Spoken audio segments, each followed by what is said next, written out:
السلام عليكم. صلوا على النبي يا رجاله الاول. نسمع كده كابتن المنتخب الكبير العائل كابتن محمد صلاح. اسمعوا كده التصريح اللي قاله النهارده. معظم اللاعبين في منتخب مصر يلعبون في الدوري المحلي، وهذا ما يمكنني ان اقوله. هل الكلام ده هيطلع من كابتن المنتخب؟ انا عايز رد ايه يعني المنتخب كله من المحليين؟ ما هو مين اللي جاب الاجوان ومين اللي صنع الاجوان النهارده؟ ما كلهم بقى بيلعبوا في النادي الاهلي محليين يعني. بدل ما تقول يا سيدي احنا مش مرشحين نفوز بالبطوله، يا عم اكبر بخاطرنا احنا، يا عم الجماهير مش لازم نلعب، اكبر بخاطرنا احنا ال 100 مليون مصري. قول احنا هنكافح لاخر نفس لغايه ما ناخد البطوله.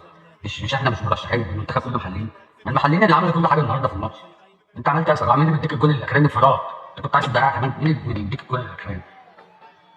بالظبط زيزو محلي بيلعب في نادي. النهارده مين اللي صنع الجول الاولاني؟ بالظبط كده محمد هاني. مين اللي جاب الجول الاولاني؟ بالظبط مروان عطيه. مين اللي صنع الجول الثاني؟ مروان عطيه.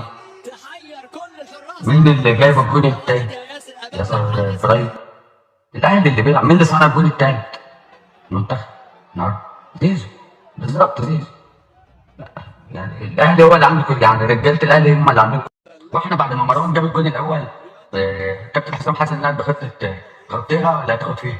طب يعني ينفع؟ ادي احنا خدنا فيها جول، دخل فينا جول. بقى ايه نيجي بقى ايه الجول اللي جه في الشناوي. هي ماشي الكوره بغطته زي ما انتم شايفين كده من الاول، طلع على اساس انها تترفع عرضيه، تخبط في رجل فتوح. ادي اللاعب بتاعنا تخبط في رجل فتوح وتغير اتجاهها، وبرده الشناوي غير اتجاهه معاها وجابها.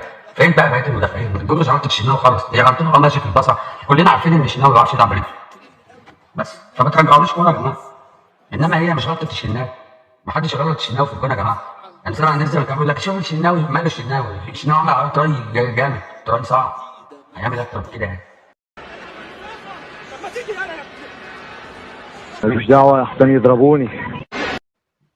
في الاخر احب اقول لكم بقى اعملوا لايك واشتراك وظبطوني بقى يا جماعه، ظبطوني يلا. السلام عليكم، الف مبروك.